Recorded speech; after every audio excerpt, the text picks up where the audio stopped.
Dark forests thick with trees, schools haunted by ghosts, valleys with creepy scarecrows that come to life. Here are some of the spookiest places from books.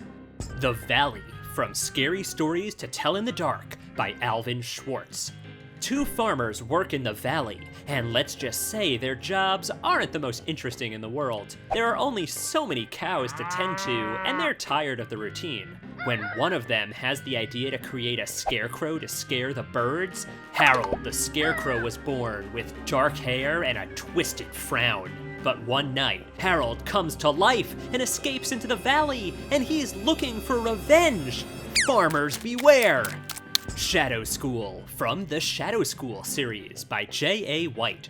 Cordelia is so excited to start going to Shadow School, a middle school with black gates, ivied walls, and long hallways lined with old paintings. There's even a tower with a window that looks like an eye. How magnificent!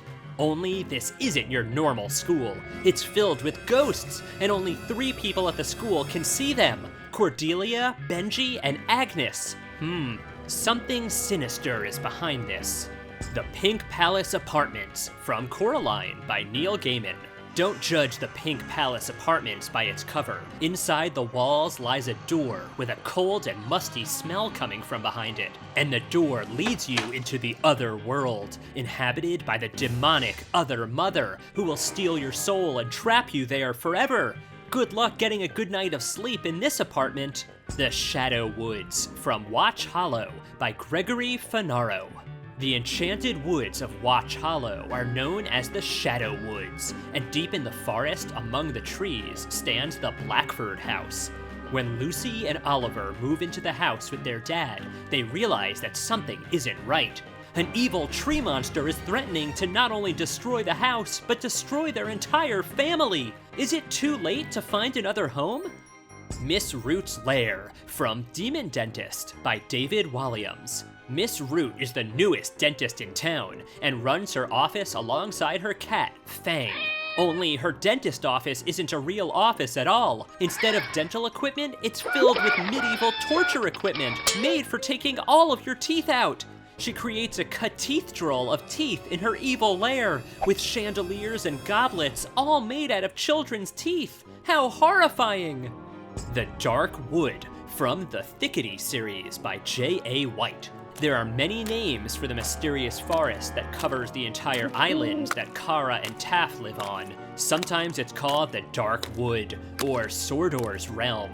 Other times it's known as the Thickety. Within the thick trees lies creatures that are anything but sweet, and villagers know to avoid it at all costs. So why does an unusual bird keep luring Kara into the forbidden forest? The Swamplands, from The Rambling by Jimmy Cajoles. Buddy Pennington doesn't have the best luck in the world, so when he accidentally burns down his mother's bakery, he goes to live with his dad for a change of scenery, and hopefully a change of luck. Only when Buddy arrives at the Swamplands, his dad is kidnapped, and it's up to Buddy to save him. If only the Swamplands weren't filled with witches and creepy swamp creatures. The Carnival, from Monsterstreet number 3, Carnival by J.H. Reynolds. There's nothing like hanging out at the local carnival, and Ren and Kip are ready for some brotherly bonding at the Halloween carnival that's rolling into town. Spooky thrills, monstrous delights, what can be better? There's even a TikTok man who's giving out unlimited ride tickets. Just one small problem though, it might cost you your life, and Kip learns the hard way when he's trapped in the carnival. The Underground Passes, from Estranged by Ethan M. Aldridge. The world below is filled with magical creatures and beings, including fairies and trolls, which makes it way more interesting than the world above, which is just filled with normal humans. But beware the underground passes of the world below. It's filled with dragons, and they will not hesitate to show off their fiery power. Camp Sweetwater, from Camp Murderface by Josh Berk and Saundra Mitchell. Located in Ohio, Camp Sweetwater is finally reopening 3 decades after it mysteriously shut down. and Tez and Corinne are so excited for a summer of swimming, toasting marshmallows, and singing songs around the campfire. Though the excitement doesn't last long when they spot scary faces in the campfire and realize that there's something seriously evil coming from the lake. They're about to find out why Camp Sweetwater closed all those years ago, and the truth isn't pretty. The Rain Family's House, from Spirit Hunters by Ellen O.